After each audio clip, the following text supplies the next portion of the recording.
Hello, and welcome to another episode of Chemistry Tutorials. I'm your host, Nill Bye, and today we will be learning about naming chemical formulae. More specifically, we will be naming hydrocarbons from organic chemistry. First off, what is a hydrocarbon? Well, a hydrocarbon is as simple as its name suggests. It is a molecule composed of just hydrogen and carbon.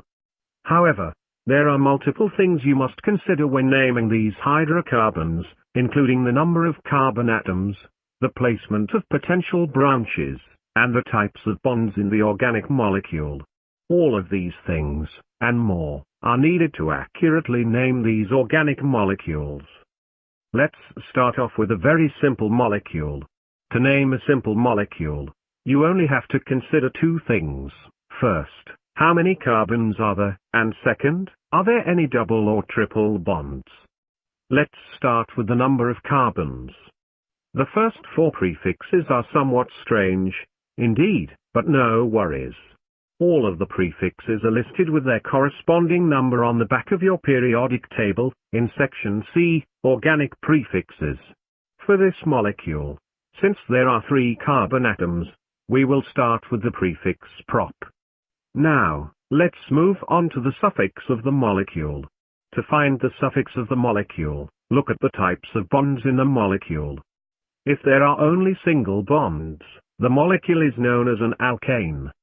If there is a double bond, it is known as an alkene, and a triple bond makes it an alkyne.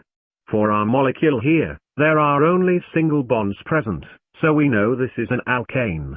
Next, take the different endings of those classifications, and slap it onto the back of the prefix, and boom, you have your name.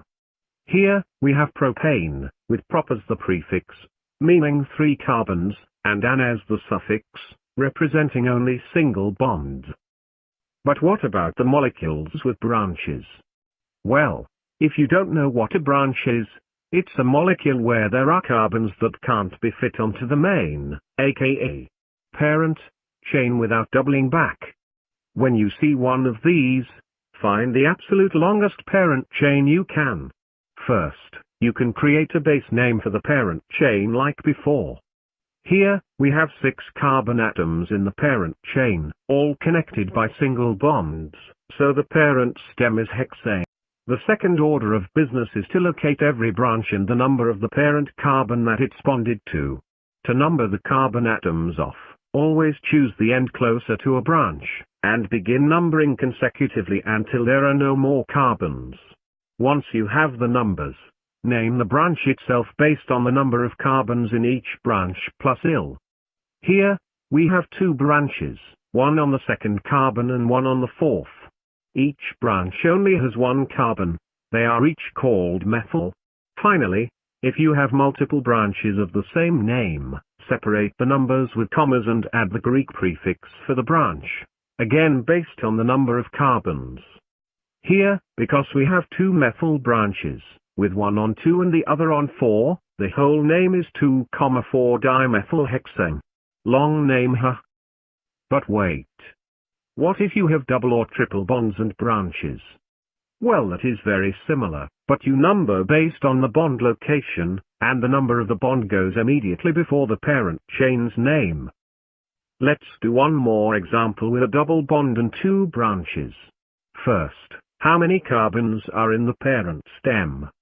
Well, here we have 1, 2, 3, 4, 5, 6, 7, 8. I also see that we have a double bond here, specifically with the 3rd carbon from the right, so the parent stem is 3-octane.